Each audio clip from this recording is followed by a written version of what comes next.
Hey, Don Williams here with Don Williams Global for Accelerators Organization. See if I can turn that off. And my monthly mentor call. And so I've got some questions here I'm going to answer. This first question is from Alex Wilkins. And Alex's question is, should overtime be optional or mandatory? And let me give you his business description and the background of the question, which is required to answer that question for sure. I have a landscaping business here in Pennsylvania. I'm anticipating a really busy year, and sometimes I have a light crew, and I want to know how to get the most work out of them when I don't quite have enough team. What are ways I can get them to work more hours, and do I have to pay overtime? And so I'm going to go back to the question, should overtime be optional or mandatory, question mark. And really there's a second question on, do I have to pay overtime? So first and foremost, I'm not an attorney and nor am I qualified to give legal advice. And so I need to probably put that disclaimer out there. So the easiest way to get people to work, to do things above and beyond the call of duty, above and beyond their normal scope of work, is to entice them with something that's going to be appealing to them. It's really hard to make people do things. It's really easy to make it easy to do things. And so I would approach that as I approach most things in business from that perspective. How can I make this really easy for somebody to do? And certainly overtime would be an enticement, but it also might be, something else. Now, as far as the legal question, I'm not qualified to give you a legal answer, but I can just tell you that in my experience with W-2 employees, if they work over 40 hours a week and they're not salary, and like in my state, I live in Texas, there are specific requirements on what can constitute salary. But I know of no way to get W-2 employees to work past 40 hours in the state of Texas that are not salary and not need to compensate them with overtime pay. Hopefully that helps. I guess further, I would suggest you reach out to an attorney in the state of Pennsylvania if that's something you want to pursue. My next question is from Josh Ciramatero. Maybe see him. And Josh, I'm sorry if I butchered that. I didn't mean to. Josh's question is, if I want to put a plan together to quit my full-time job and be a full-time business owner, what are things I should take into consideration? Great question. I'm a partner in a new company. This is the background. I'm a partner in a new company, not much revenue, but I want to put together a plan with milestones so once I reach a certain milestone, I can quit. What milestones would you want to achieve to quit the job and go all in? So the question, Josh's question again, I want to put a plan together to quit my full-time job and be a full-time business owner. What are things I should take into consideration? Many years ago, before I was an entrepreneur, I was in sales. And as an 18-year-old, I became the top salesman in the country out of 450 salespeople. And that took me less than a year. And then I became sales manager. And it took me less than a year to become the top sales manager out of 45 offices for the same thing. And so I would have, and this company paid fairly well. It was fairly lucrative for people who could produce. And so I would have people who came and wanted to sell, and they were on a part-time schedule. And, they would start making some money and they immediately wanted to come full-time. And so what I told them was this: when you've done 1 month, we paid weekly back then, when you've done 1 4-week month, so 4 weeks in a row, and you've earned as much as you earn on your full-time job, then I'll offer you a full-time position. But until that time, I won't. And so I don't know if that's a good metric for you, but it's not a bad metric. Is when the company can replace your full-time income, then it's time maybe to quit your job and to take over full-time entrepreneurship. And so No real way for me to answer that based on your risk tolerance, what you think the ramp for the company is, etc. But that's certainly a good, very safe way to do that. And it does mean you're grinding. You got a job, and you got a side hustle, and so you're working harder than most people. But as an entrepreneur, you'll probably find that most of the time, you're working harder than most people, and then sometimes you're not. Next question, Ricardo Delgado. Hi, Ricardo. I've seen your questions before. Ricardo's question is this: is being a barber or owning a barbershop what I should do long term? Ooh, big question. His background is, I've owned my barbershop for 3 years and I'm making a living, but I can see that there's only so much money to be made in a shop and as a barber. And I was wondering what you think. If I wanted to make 10 times as much, do I stay in this industry or do I transition to another industry like consulting or something else? What would you do if it were you? So all I know about hair is that mine used to be brown and now it's gray, and that every day with hair is a good hair day. So, but I can give you some counsel to your question. So if I was a owner operator, so I own a barbershop and I'm cutting hair, and then I either have employees or I'm renting seats. But anyhow, I am limited to the amount of income I can make by a couple of things. One, what do I charge for a service? And two, how many hours am I open? And three, how full can I keep my schedule? So if I have 5 chairs and I'm open 10 hours a day, that's 50 hours per day of chair time. And I'm open 6 days a week, so that's 300 hours a week of chair time. How many of those hours, what percentage of those hours can I have somebody's sitting in that seat and us providing a service? And even if you're at your full capacity, 100%, that's it. That's all a traditional barbershop can do. And that probably doesn't get you to 10 times your income. And so to get to 10 times your income, you either have to be a little more creative and offer related services or products, or have to do something else in addition to the barbershop or in lieu of the barbershop. And so a couple of things I know right off the top of my head is I have a really good friend here in Dallas-Fort Worth. His name is Bruce Schultz. He started a barbershop several years ago called The Boardroom for Men, and very successful. I think they have hundreds of locations across the country. Bruce's income is certainly 100 times what a traditional owner-operator would be, or 50 times, I don't know exactly, but he does very well. But that barbershop works on a subscription basis to where clients pay X number of dollars per month and then receive, I don't know if it's service levels or different packages of service or unlimited service. But I'm guessing that if you need a trim, or you need your mustache trimmed, or you need your neck done, I'm guessing you just show up and they take care of that. You don't actually pay anything then. You are paying on a monthly subscription. I have another friend that has extremely curly hair, and so really tight coils, and she developed a product that helps people with coiled hair have a better experience with their hair.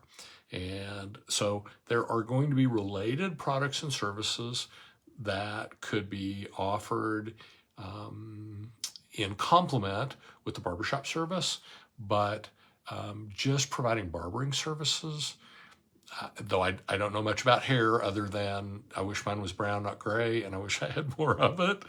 But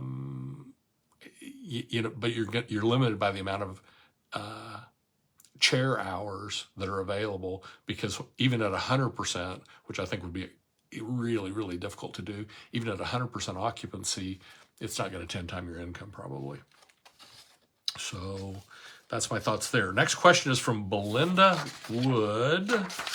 And Belinda says, How do you narrow in on one business to build when in the beginning you might be doing a few, and you also know that someday there is even something else that you want to do longer term? Great question. And her description and background of the question is, I'm involved in quite a few things to make a living now, like divorce coaching, small business coaching, real estate. I don't really have a team, and I feel a little lack of focus. Man, very common with entrepreneurs, a little lack of focus. Should I go all in on one thing or dabble in a few? And what are the pros and cons? So I'm going to go back to your question, Belinda, and then I'll give you my answer. How did you narrow in on one business to build when in the beginning you might be doing a few, and you also know that someday there's even something else longer, or even something else that you want to do longer term? So one, I live on the sales and the revenue side of my businesses and all of my clients' businesses. I help them bring more money in, which makes me a pretty popular guy.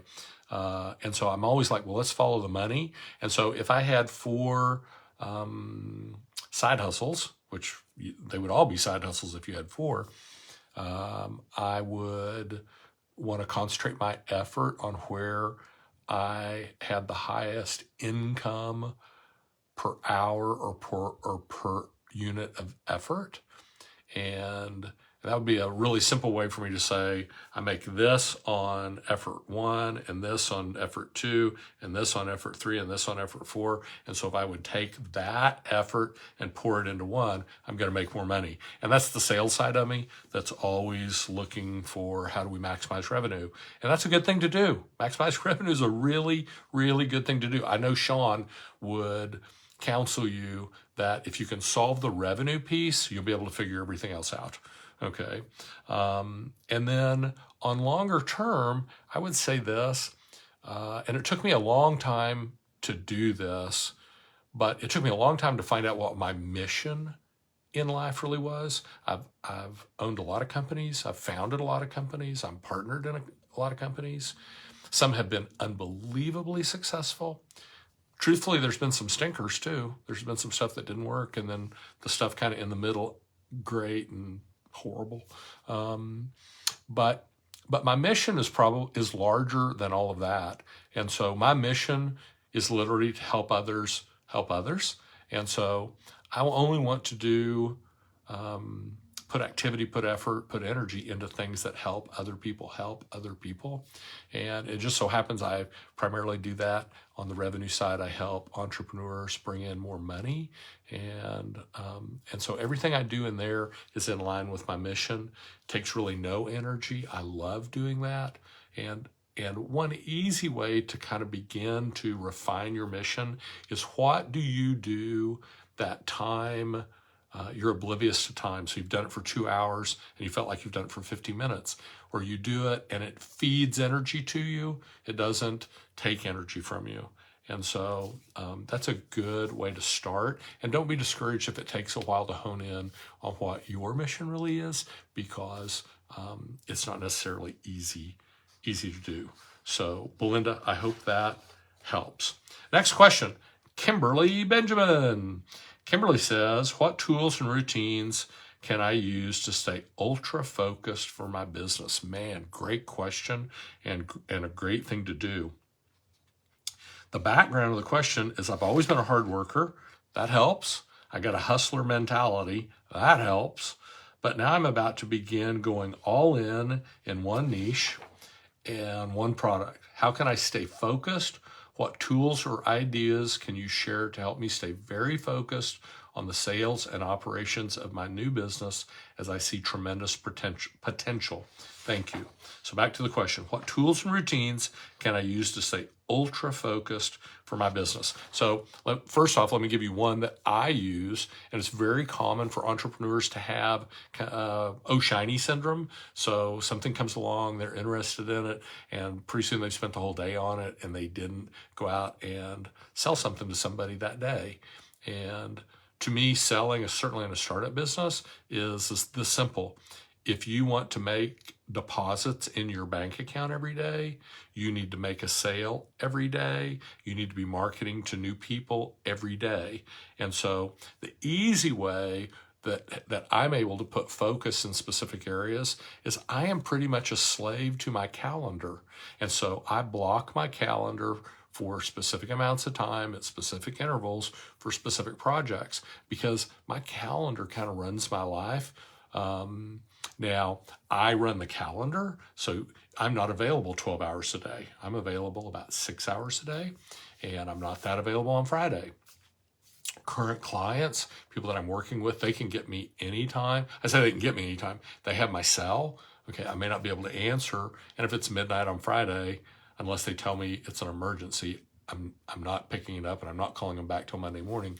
But one way is to be really righteous about your calendar use and to block, if it's sales time, to block that time. I'm going to spend, I'm going to work 8 hours a day. And I'm going to spend 2 hours a day on sales activity.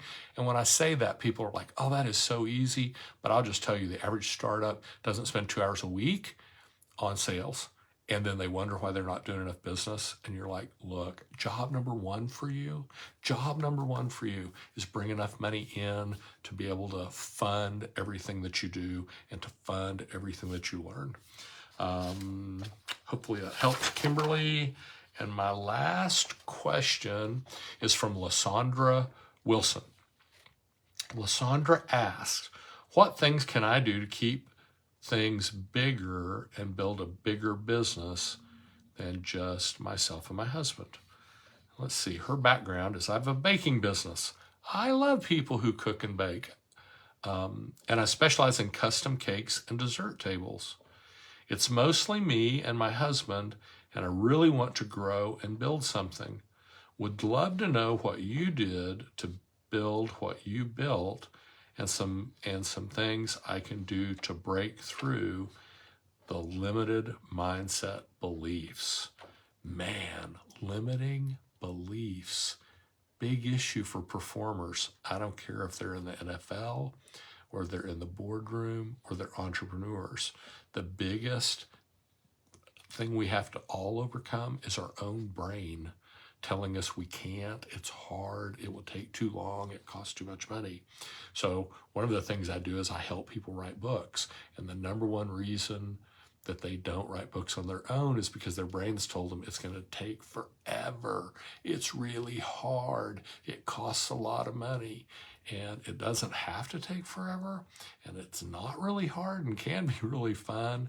And it costs some money, but it doesn't cost big, huge bucks. You don't have to hire a ghostwriter for $50,000 to $100,000 to get a book that then you'll have to read to know what you wrote, okay, because somebody else wrote the book for you. So here's a couple thoughts on releasing yourself, and that's really what it is, releasing yourself from the bondage of limiting beliefs. One, whatever your goal is in your business, okay, put that on a piece of paper, okay, just so that we know this is where our current thinking is. And then two, wipe your mind and say, okay, if I was going to build a plan, if I had a magic wand and I could get anything I wanted and I could do anything on the planet, okay, it doesn't matter that it's make-believe, I'm imagining. But if I was going to do that, what are the steps I would need to do if I was going to build it 10 times larger? And when you ask yourself that question, even in a hypothetical or make-believe situation, there's going to be something come to your mind. You're going to say, well, if I was going to build this 10 times larger, I would probably have to do that as the first step and write that down. And then what would be the second step? And write that down. And the third step. And guess what? Write that down, okay? And continue to do that. And what you'll find there is this. It's really no more difficult to build a big business than it is a small business. You just have to get it in your head what you're working on, okay? And then my favorite quote, I'm a huge believer in wise words. And so I read the great philosophers, Aristotle, Socrates, Plato, Seneca. I read them all. But my favorite quote in the whole world, I'm going to share it with you right now. And this is a good affirming statement. Okay, and what's an affirming statement? It's something you say that inspires and encourages you. So, and this is not an exact quote. This is, Donnerized a little bit. So, my favorite quote of all is this: "You're far better, far smarter, and far stronger than you think you are." And that's true of everybody. We all have those limiting beliefs. We all have a little imposter syndrome, okay? And the truth is, it's just a ghost. It's just a phantom. If you confront it, it'll go poof, and it'll vanish, okay? Far better, far smarter, far stronger than you think. Know who that is? It's Christopher Robin in the book Winnie the Pooh, and he says that to Winnie the Pooh. And I think Christopher Robin is right in there with Aristotle, Socrates, Plato. And so I want to encourage you to take your current goal and your current plan. Ask yourself, how could I 10x that? Could I 10x that? Okay? And your brain's going to have an answer. It's going to say, well, first thing I need to do is I need to do this. And continue that exercise. And then remember, and I'll leave you with this thought: you are far better, far smarter, and far stronger than you think. See you next time. Thanks. Bye.